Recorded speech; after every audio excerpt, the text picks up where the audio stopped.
मुसलमान राजाओं की एक बहुत अच्छी खासियत हुआ करती, दुश्मन की जासूसी करवाते। जब सांगा की जासूसी करवाई तो पता चला सांगा के बारे में कि सांगा का एक हाथ नहीं है, एक पैर नहीं है, एक आंख नहीं है, एक कान नहीं है, उसके शरीर पे 80 घाव है। कितने घाव है?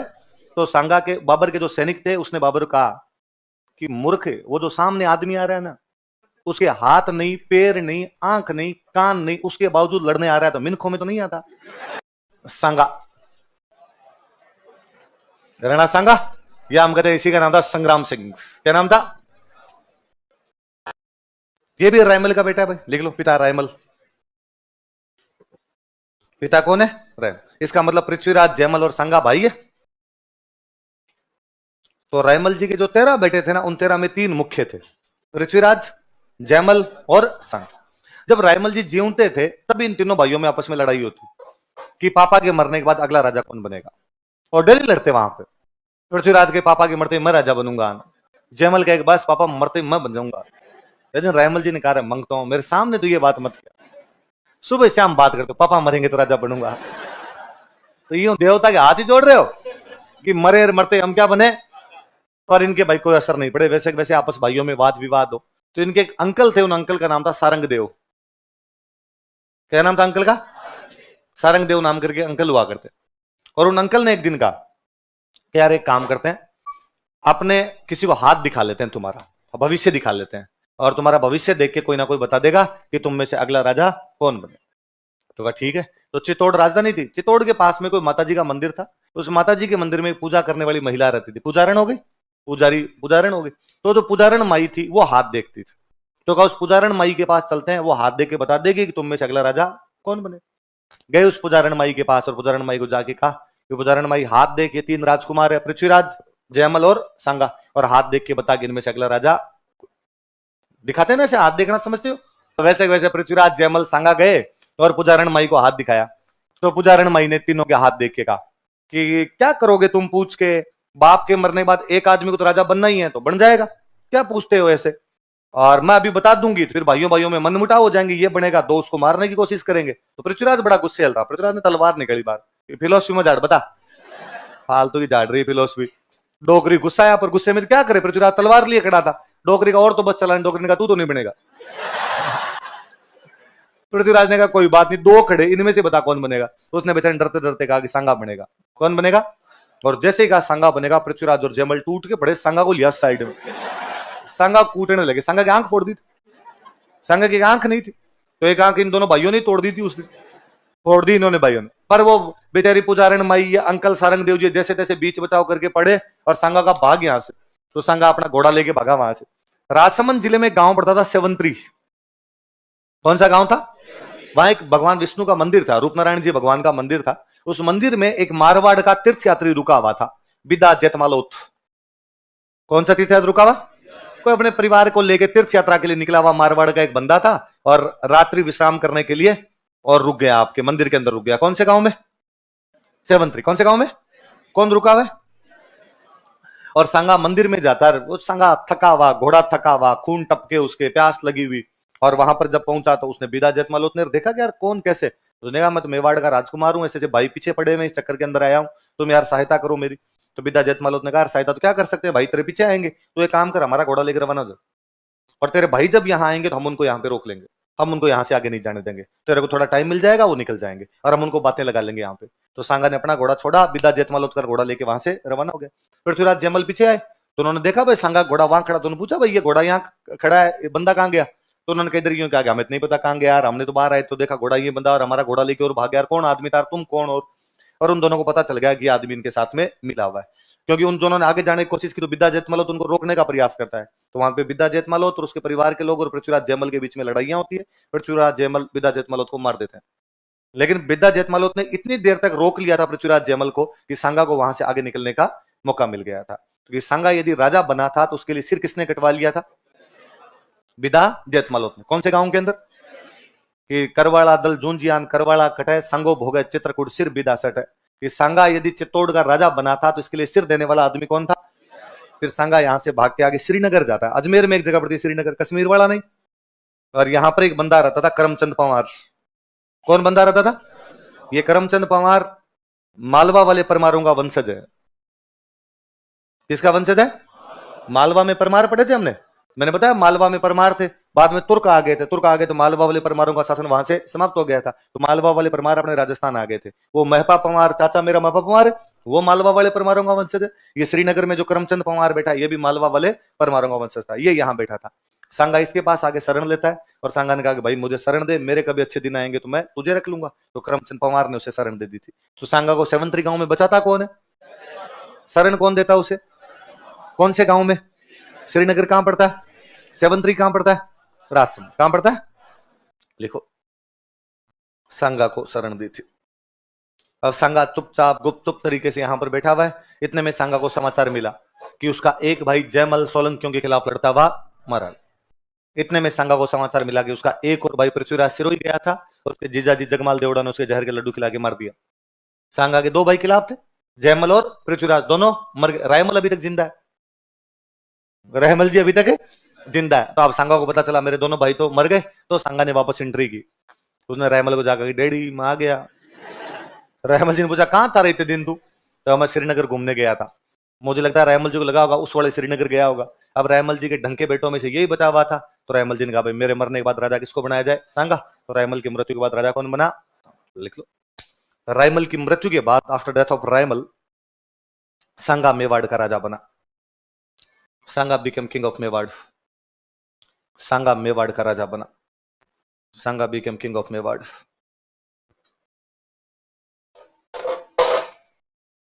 क्या स्थितियां जब सांगा राजा बना था? जब सांगा का राजतिलक होता है उस समय आसपास की रियासतों की क्या स्थितियां थी, सुनना आप, देखना एक बार। अपने उत्तर भारत में 3 बड़ी रियासतें हुआ करती थी उस समय, दिल्ली, मालवा और गुजरात। कौन कौन सी 3 रियासतें हुआ करती? ये तो दिल्ली, एक कौन सी आपकी? मालवा, और एक रियासत कौन सी? गुजरात। सांगा 1509 में जब राजा बनता है, उन दिनों दिल्ली में एक सुल्तान था जिसका नाम था सिकंदर लोदी। दिल्ली का सुल्तान कौन है?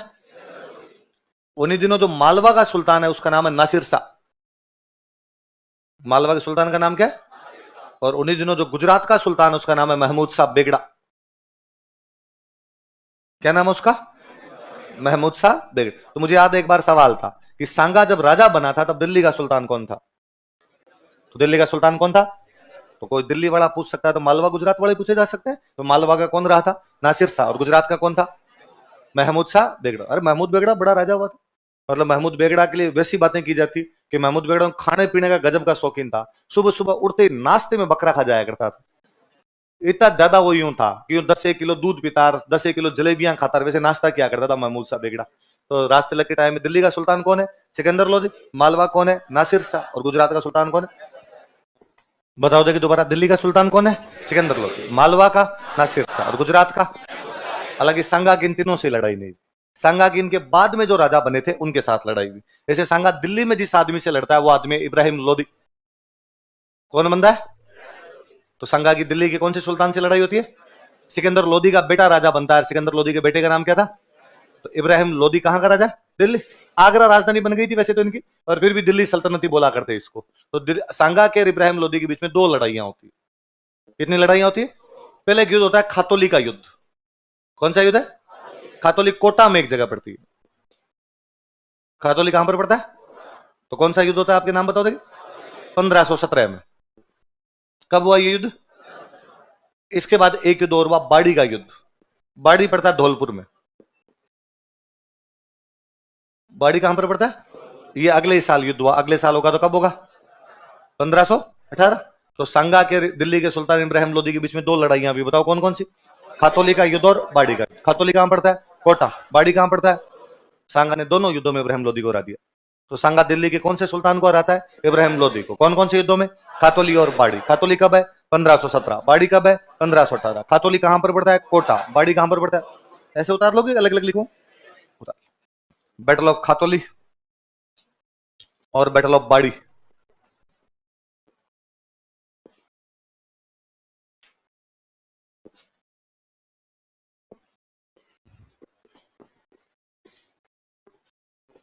अब सांगा की मालवा वालों के साथ लड़ाई हुई। सांगा की मालवा में जिस बंदे के साथ लड़ाई होती है उस बंदे का नाम है महमूद खिलजी। क्या नाम है? तो आप अपने कहेंगे सर कुंभा के टाइम में भी महमूद खिलजी था, तो वो मान लो फर्स्ट और ये मान लो आप तो सेकंड। तो महमूद खिलजी सेकंड के साथ, किसके साथ लड़ाई हुई? महमूद खिलजी सेकंड। महमूद खिलजी सेकंड कहां का राजा? मालवा का। और यहां इन दोनों के बीच में जो युद्ध होता है उस युद्ध का नाम है गागरोन का युद्ध। दोनों के बीच में कौन सा युद्ध हुआ था? गागरोन कहां पड़ता है? झालावाड़। कहां पे पड़ता है? तो इन दोनों के बीच कौन सा युद्ध हुआ? गागरोन का युद्ध। उसके अगले ही साल 18 के अगले ही साल तो कब हो जाएगा आपके? 1519। उतार लो, ऐसे कैसे उतार लो? संगा वर्सेस महमूद खिलजी सेकंड। तो संगा और महमूद खिलजी सेकंड के बीच में कौन सा युद्ध होता है? गागरोन का युद्ध। गागरोन कहां पड़ता है? झालावाड़। लिखो युद्ध का कारण, दो चार बातें लिखते हैं। युद्ध का कारण, कॉजेज ऑफ बैटल, युद्ध का कारण।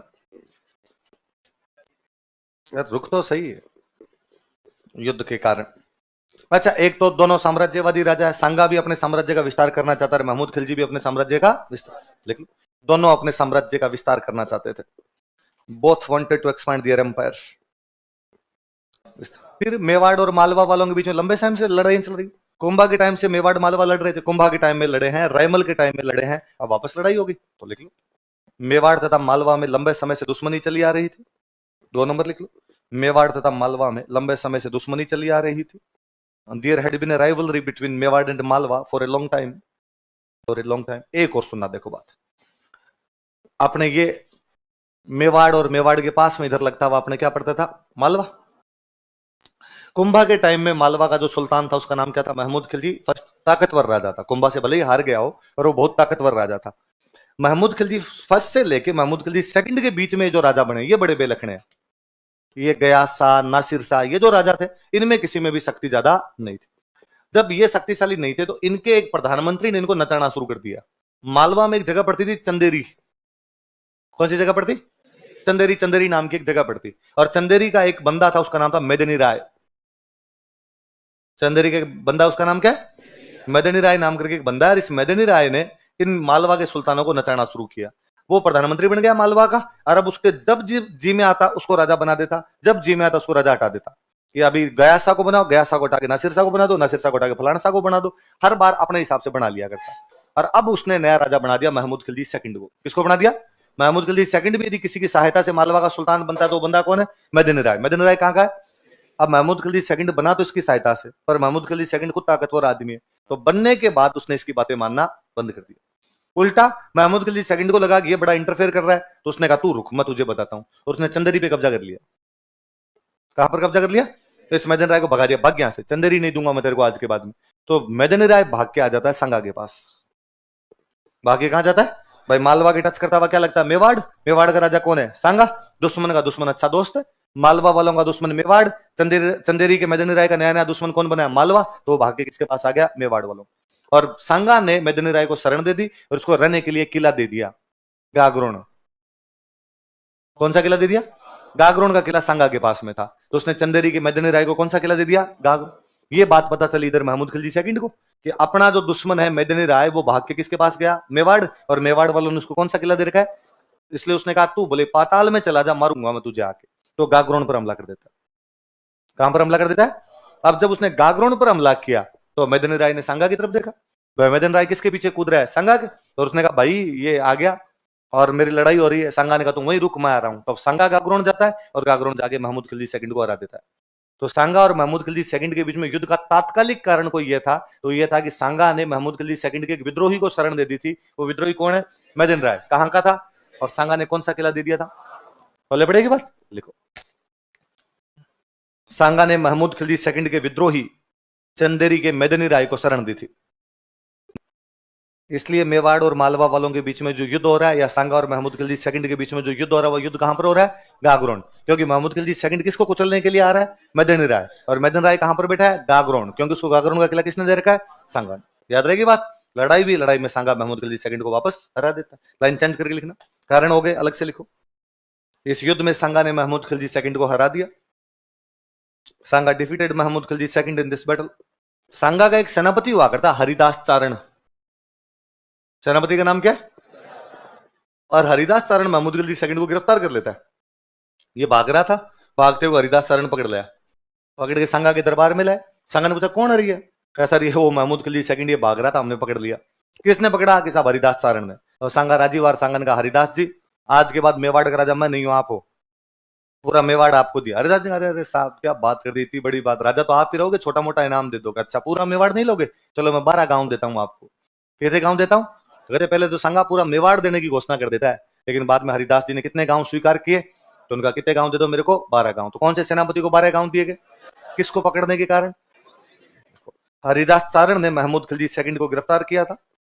हरिदास चारण अरेस्टेड महमूद खिलजी सेकंड। अब संगा गुजरात वालों से लड़ा। गुजरात में जो इस समय राजा था उसका नाम था मुजफ्फर शाह। क्या नाम था? तो लिख लो, सांगा वर्सेस मुजफ्फर शाह सेकंड।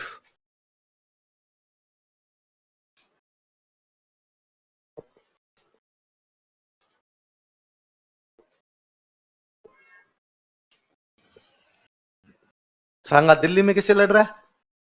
इब्राहिम लोदी। सांगा मालवा में किससे लड़ रहा है? महमूद खिलजी सेकंड। सांगा गुजरात में किससे लड़ रहा है? मुजफ्फर शाह सेकंड।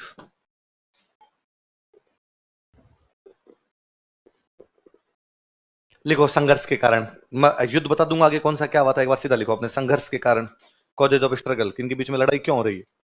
संघर्ष के कारण, कॉजेज ऑफ स्ट्रगल। घिसी पीटी बातें लिखनी होती है, हिस्ट्री में रटी रटाई लाइनें होती। लिखो, दोनों अपने साम्राज्य का विस्तार करना चाहते थे, दोनों अपने साम्राज्य का विस्तार करना चाहते थे।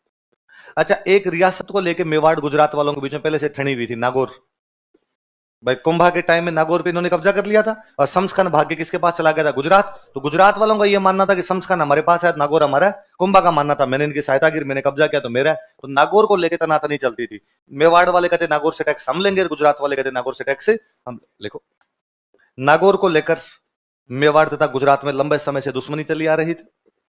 इसको लेकर लंबे समय से दुश्मनी चली आ रही थी, नागौर को लेकर। फिर एक ये गागरोन वाला युद्ध जब हुआ था, तो ये जो मुजफ्फर शाह सेकंड है, ये महमूद खिलजी सेकंड की तारीफ वो सहायता करता है। किसकी सहायता करता है? तो सांगा इस बात से बड़ा नाराज था कि अच्छा यार, मेरी लड़ाई मालवा वालों के साथ है, अपने फालतू में दाढ़ भात में मुसलचंद, बेगानी शादी में अब्दुल्ला दीवाना, तेरा क्या लेना देना उधर। तो लिखो, मुजफ्फर शाह सेकंड सांगा के खिलाफ महमूद खिलजी सेकंड की सहायता कर रहा था। तो मुजफ्फर शाह सेकंड किसकी सहायता कर रहा है? मालवा वालों, मतलब गुजरात मालवा वालों की सहायता कर रहा है, और सांगार मालवा वालों के आपस में बनती नहीं। एक और सुनो, देखो, ये अपना मेवाड़, मेवाड़ के टच करता हुआ इधर क्या लगता था आपका? गुजरात।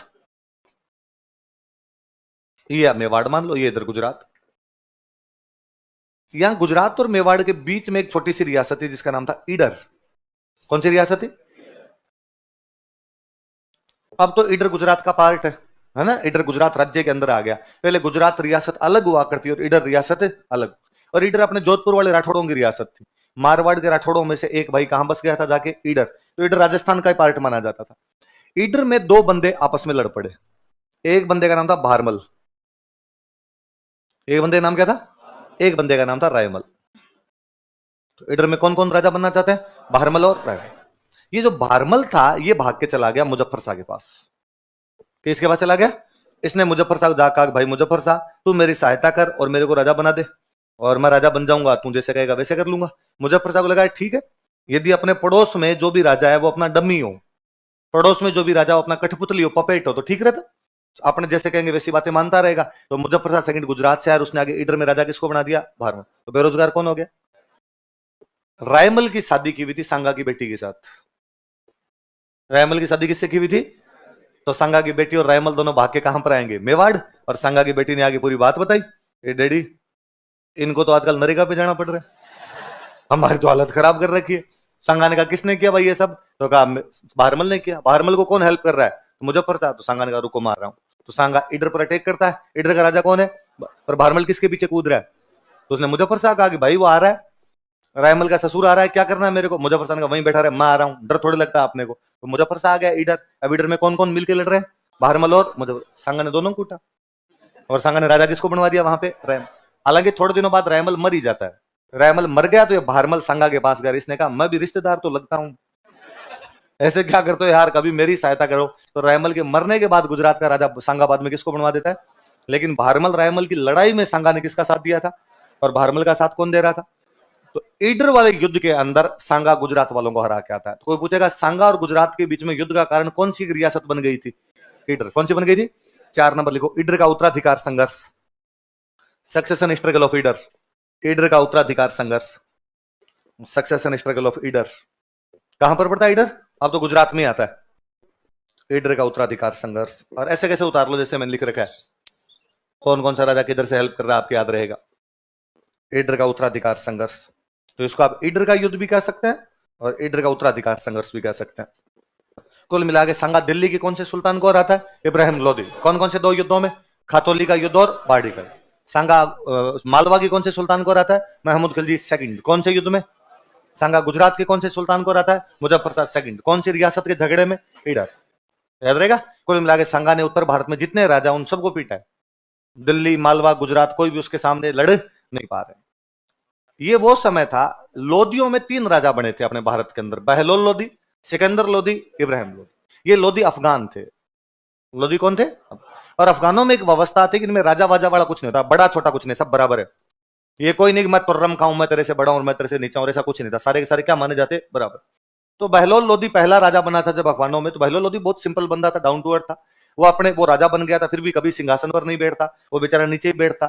सारे जीते भी उसके अमीर, अमीर तो समझते हो, जो मंत्री होते हैं उनको क्या बोलते हैं, अमीर। अपने अमीरों के साथ में बैठकर डिसीजन लेता, उनसे बातें पूछता, बताओ क्या करना है क्या नहीं करना है। मतलब बहलोल लोदी इतना सीधा था कि उसको अमीर धमका दिया करते, और वो रोने लग जाता कई बार कि यार तुम कहोगे तो मैं हट जाऊंगा, पर धमकाया तो मत करो यार ऐसे। अब बहलोल लोदी के बाद उसका बेटा बना सिकंदर लोदी। पर सिकंदर लोदी एक प्रकार से राजा का बेटा, उसका बाप बहलोल लोदी राजा था, तो उसमें थोड़ा थोड़ा एटीट्यूड था, और वो यूं बराबर नहीं बैठता। उसने थोड़ा सिंहासन वगैरह लगाना शुरू किया, और वैसे बैठना शुरू हुआ। इसलिए अफगानों को थोड़ी थोड़ी खुन्नस होनी शुरू हुई, और अफगानों को लगा ये क्या तरीका है, तो ऐसे तू हमें कैसे यार, तू नीचे ट्रीट करता है, तू हमारा राजा बना फिरता है। सिकंदर लोदी के बाद बना इब्राहिम लोदी। इब्राहिम लोदी का तो बाप भी राजा था और दादा भी राजा था, तो उसमें एटीट्यूड और है। तो इब्राहिम लोदी अफगानों को कुछ गांठता ही नहीं था। वो उनको बात तू तड़ाके से बोला, इधर आ रहे हैं।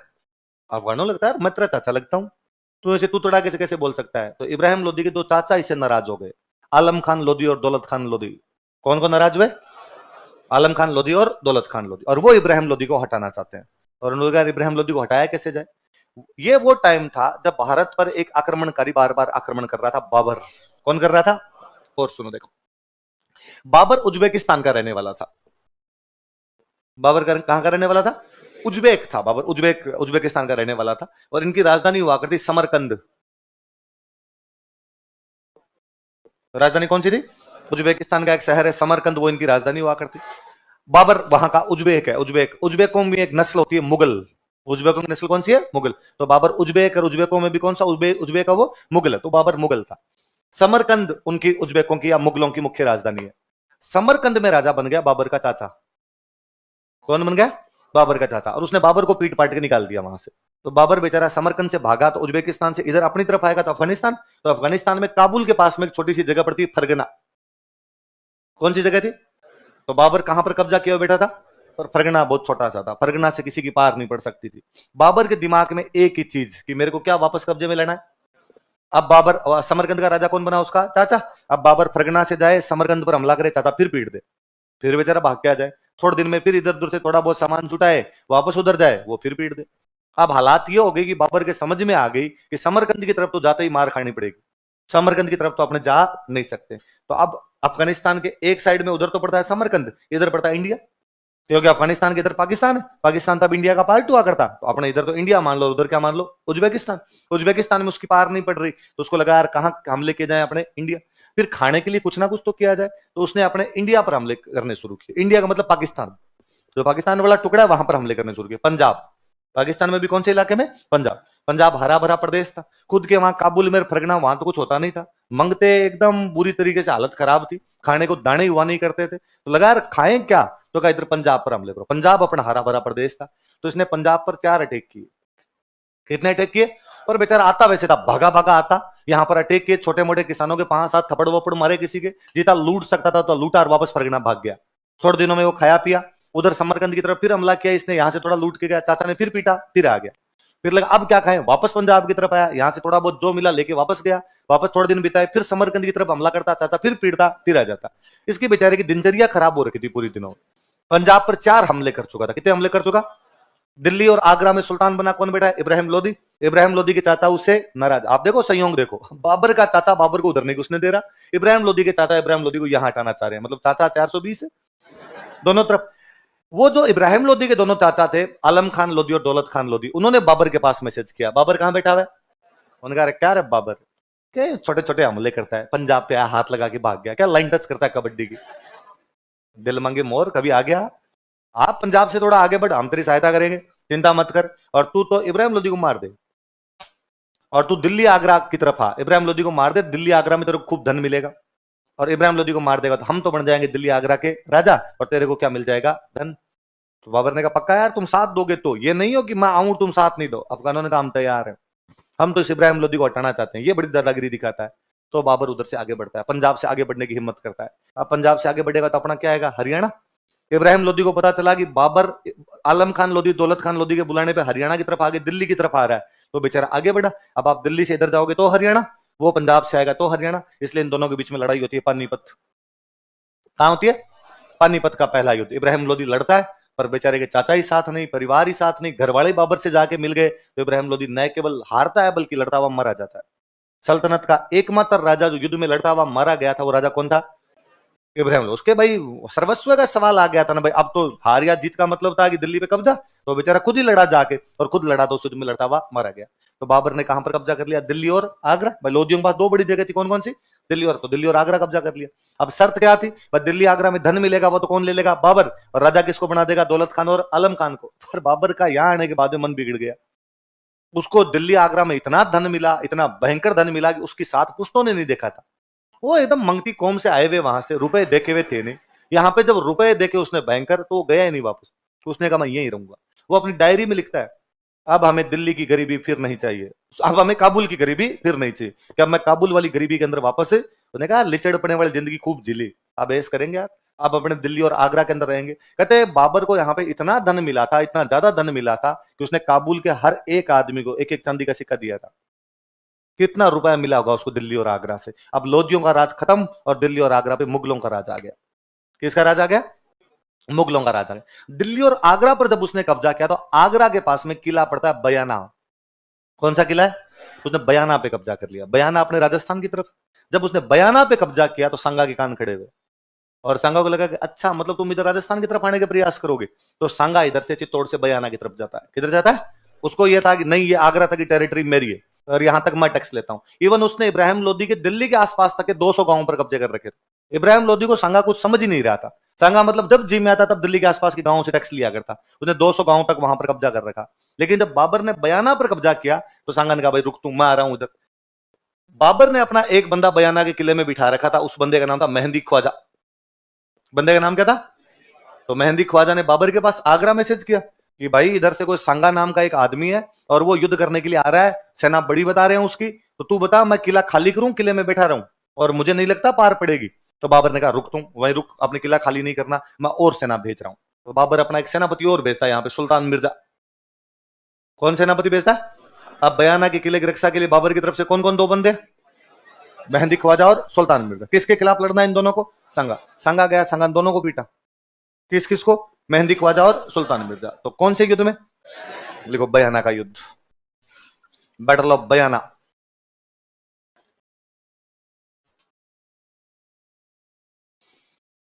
बयाना का युद्ध 16 फरवरी 1527, वैलेंटाइन डे के ठीक 2 दिन बाद। बयाना भरतपुर में अपने एक जगह पड़ती है, यहां पे संगा और बाबर के बीच में लड़ाई हो रही थी।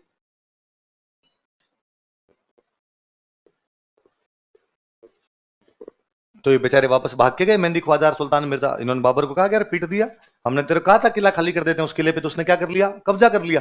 बाबर समझदार आदमी था, यूं धैर्यवान आदमी था। बाबर ने कहा कोई कोई नहीं, किले पे कब्जा कर लिया, अपने लड़ेंगे, अपने किला वापस छुड़वाएंगे। तो बाबर वहां से सामने आता है वापस लड़ने के लिए। सांगा को लगा कोई नहीं, आ जा तू, मैं यहीं बैठा हुआ हूं। तो सांगा और बाबर के बीच में फिर एक लड़ाई होती है, खानवा। कौन सी लड़ाई होती है, लिखो खानवा का युद्ध, बैटल ऑफ खानवा। वहीं भरतपुर में एक जगह पड़ती है। इस युद्ध के लगभग 1 महीने बाद 17 मार्च 1527, ये तारीख याद रखना, वो तारीख बाकी याद रहे नहीं रहे, खानवा वाली तारीख याद रखना, ये कोई पूछ लेंगे। खानवा भी कहां पर पड़ता है आपका, भरतपुर में, बैटल ऑफ खानवा। लिख लो बाबर वर्सेस सांगा। अच्छा एक पहले रुकना, कब हो रहा है खानवा, कब हो रहा है, 17 मार्च 1500। कभी नॉर्मली आपसे पूछे कि खानवा का युद्ध कब हुआ था, तो 17 मार्च 1527। कभी कोई स्पेसिफिक पूछे कि श्यामल दास जी के अनुसार ये युद्ध कब हुआ था, 16 मार्च। वीर विनोद जो किताब कल मैं बता रहा था, वीर विनोद में इसकी डेट क्या लिखी हुई है, 16 मार्च। स्पेसिफिक पूछे कि वीर विनोद के अनुसार खानवा का युद्ध कब हुआ था, 16 मार्च। बिना वीर विनोद दिए पूछे तो हमेशा क्या बताना है? 17 मार्च। क्वेश्चन लिख लो, वीर विनोद के अनुसार 16 मार्च, अकॉर्डिंग टू वीर विनोद।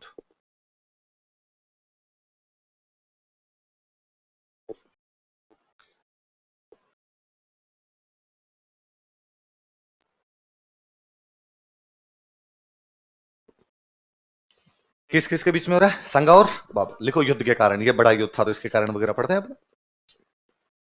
युद्ध के कारण, कॉजेज ऑफ बैटल। एक तो वही दोनों शक्तिशाली आदमी, तो दोनों अपने साम्राज्य का दोनों अपने साम्राज्य का विस्तार करना चाहते थे। विस्तार करना चाहते कैसे? तो मैंने अभी आपको बताया कि सांगा ने दिल्ली के आसपास के 200 गांवों पे कब्जा कर रखा था। कितने गांव पे कब्जा कर रखा? बाबर का यह मानना था गांव मेरे हैं। और जब बाबर और इब्राहिम लोदी की बीच वाली उधर लड़ाइयां चल रही थी, तब सांगा ने आसपास के कई गांवों पर कब्जा कर लिया। तो बाबर का कहना था यहां से टैक्स मैं लूंगा, जबकि वहां से टैक्स लेना किसने शुरू कर दिया था? सांगा। तो देखो, सांगा ने दिल्ली सल्तनत के 200 गांवों पर अधिकार कर लिया था। दिल्ली में सुल्तान बनते इसलिए इस इलाके को क्या बोलते थे? सल्तनत। सांगा ने दिल्ली सल्तनत के 200 गांवों पर अधिकार कर लिया था। 3 नंबर लिखो, सांगा ने बयाना के किले पर अधिकार कर लिया था। सांगा कैप्चर्ड बयाना फोर्ट। अच्छा, इनके बीच तनातनी का एक कारण यह भी था कि बाबर मुगल था और बाबर ने भारत में आके अफगानों को हराया। किसको हराया? अब अफगान हार गए। अफगान हार गए तो अफगानों को लगा यार अब क्या किया जाए, बदला लेना है, वापस बाबर से बदला लेना, मुगलों को भगाना है यहां से। इसलिए अफगान आ गए सांगा के पास। अफगान किसके पास में आ गए?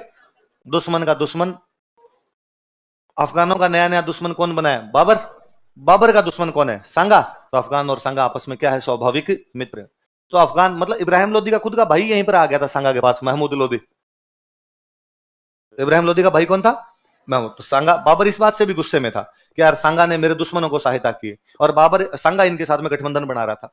सांगा अफगानों को कह रहा था कि लो आ जाओ, जहां जहां बैठे हो आ जाओ, अपने मिलके लड़ेंगे और मिलके मारेंगे, मैं तुम्हें आगरा वापस दिलवा दूंगा। क्या वापस दिलवा दूंगा?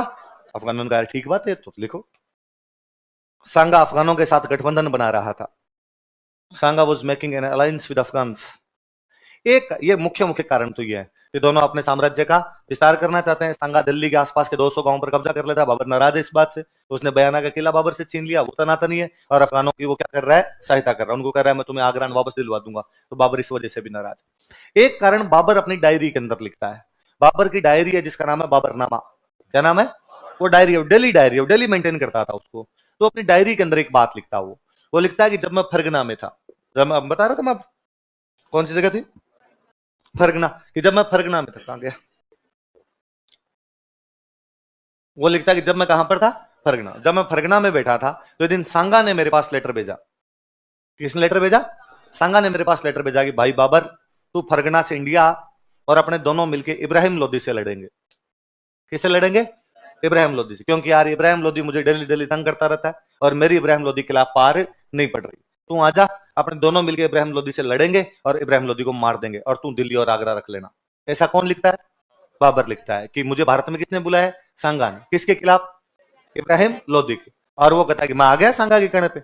लेकिन जब मैं पानीपत के पहले युद्ध में लड़ रहा था तो मैंने सांगा के पास में कई लेटर भेजे, लेकिन सांगा ने मेरे किसी भी लेटर का जवाब नहीं दिया और अफगानों के खिलाफ मेरी कोई भी सहायता नहीं की। पानीपत के युद्ध में मेरी मदद करने के लिए नहीं। मैं इसको सबक सिखाऊंगा, मैं बताऊंगा कि वादा खिलाफी क्या होती है। वादा खिलाफ समझ गए?